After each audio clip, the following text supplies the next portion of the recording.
उनका टारगेट किसानों से जमीन छीनना है। वे भाव नहीं देंगे लेकिन कर्जा देंगे। अभी कह रहे हैं कि जो पशु गन्ना हो रही उस पर भी आप कर्जा ले सकते हो। अपने जो गाय भैंस बंध रही है ना उन पर भी कह रहे हैं कर्जा ले लो इस पे।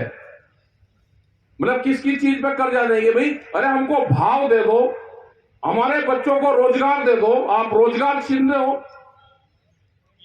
जो प्राइवेटाइजेशन की तरफ जा रहा है उसका हालात यह है कि सस्ते मजदूर यहां पे मिलेंगे, सस्ते नौकरियां यहां पे हम देंगे उनको सस्ते में। और यह भी एक पॉलिसी आ गई कि जिसकी नौकरी लग रही थी 10-10 साल जिन्होंने नौकरी कर ली उनको भी हटा रहे हैं। जिन्होंने 20 साल या टीचर बैठे 20-20 साल नौकरी होगी उनको भी हटा रहे हैं। उत्तर प्रदेश में 2500 दरोगाओं की भर्ती हुई, उनकी ट्रेनिंग हुई, 1.5 साल में नौकरी पे गए, उसके बाद में घर बैठे सारे सरकार के कागजों में उनकी नौकरी लग गई, लेकिन वे घर बैठे कोई तनख्वाह नहीं। और बहुत से उसमें वे थे कि सिपाही की नौकरी छोड़कर दलागाई की भरी, पटवारी छोड़कर भरी, बीएसएफ में दरोगा थे उसकी छोड़कर उत्तर प्रदेश में दरोगा बने। वे कहते हैं जी हमको पुराने वाले में ही चले जाने दो, तो एनओसी चाहिए उसकी, कागज जमा दरोगाई की भर्ती में है, कागज उनके देते नहीं। वे कहते हैं जिस पर 5 लाख रुपया लगेंगे। तो वे ऐसे फंसा दिए 2500 दरोगा उत्तर प्रदेश में, टीचर, बैंक कर्मचारी। तो पॉलिसी ये लगती है कि एक भी सरकारी नौकरी अब देश में लगने वाली नहीं है।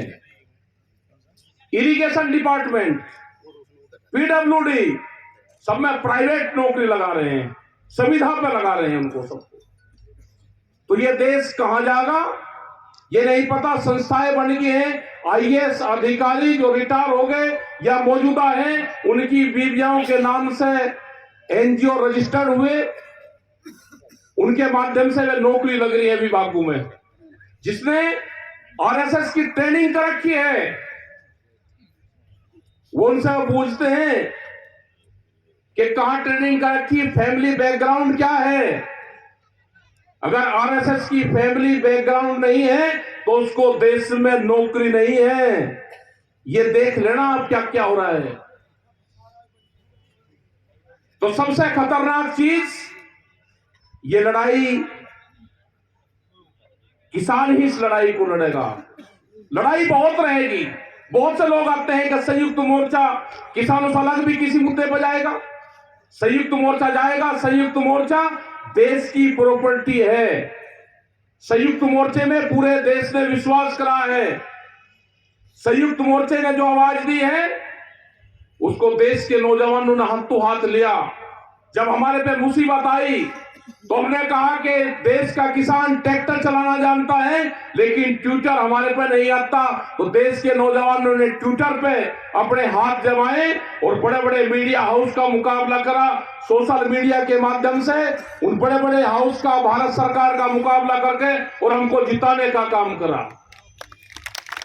वे युवा थे, वे बच्चे थे, वे फौज में बैठे या पुलिस के जवान जो अलग से अकाउंट बना के काम करते थे। उन्होंने भी कहा कि हटना नहीं, देश की सारी संस्थाओं पर कब्जा हो चुका है, कोई नहीं बचा। देश की कोई भी संस्था हो, वो आई भी है, सीबीआई भी है, कोर्ट है, कचहरी है, वकील है, हकीम है, किसी की बोलने की कोई हिम्मत नहीं है। उन सब का साथ आपके साथ में है। जब जरूरत पड़ेगी वे आपके साथ में खड़े भी लगे। हटने की जरूरत नहीं, घबराने की जरूरत नहीं। ये देश को आजादी दिलवानी है, किसानों की आजादी की लड़ाई है, देश की जनता की आजादी की लड़ाई है। ये आर्थिक जो गुलाम होने जा रहा है, इस गुलामी से आजादी ये देश का किसान नौजवान संयुक्त मोर्चा दिलवा सकता है। बहुत बड़े लुटेरे देश में घुस चुके हैं। ये लुटेरों का आखिरी बादशाह साबित होगा। आप तैयार रहना, अगली लड़ाई की भी तैयारी होगी। दिल्ली सावधान रहना, कभी भी दिल्ली में आ सकते हैं। अगर भारत सरकार नहीं मानेगी तो ये किसान पीछे हटने वाला नहीं है, आएगा। और अब क्या लाल किले पर नहीं, अब क्या जो पार्लियामेंट बना रहे हैं पक्का वही आएंगे। धोखे में किसी पे नहीं रहना, आएंगे तो पार्लियामेंट पाएंगे। अपनी तैयारी सब लोग करके रखना, कभी भी दिल्ली की कॉल हो सकती है, लगेगा तो एक आध साल, लेकिन कॉल पक्की होगी, पक्की। उसी की तैयारी पूरे देश में हम जा रहे हैं। युद्धवीर सिंह, हम सब लोग अभी बिहार में जाएंगे, 4 दिन रहेंगे, राजस्थान में जाएंगे, तमिलनाडु, कर्नाटक, मध्य प्रदेश, आसाम, पूरे देश में घूमकर संयुक्त मोर्चा एक लड़ाई की तैयारी करेगा। और अगर भारत सरकार गलत फैसले लेगी, पूरा संयुक्त मोर्चा देश का किसान, नौजवान उसका विरोध करेगा। उसके लिए भारत सरकार तैयार रहे।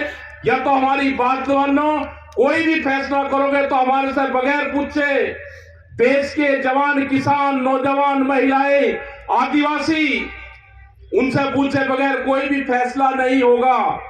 ये भारत सरकार कान खोल के सुन ले, जो हमारी भाषा है उस भाषा में सुन ले। हम वही हैं जो 1 साल पहले वहां पर थे, वो का वही है। यह क्षेत्र वही है जो आंदोलन को चलाना जानता है। इसने सबने रास्ते देख लिए, आंदोलन कहां, कैसे और किस मौसम में कैसे होगा। आपने बात को सुना, बहुत बहुत धन्यवाद। और सामाजिक आंदोलन भी हमको चलाने पड़ेंगे। नशा या सामाजिक जो कुरीतियां हैं उन पर भी हमको काम करना पड़ेगा। धन्यवाद। जय हिंद, जय भारत, जय हरियाणा।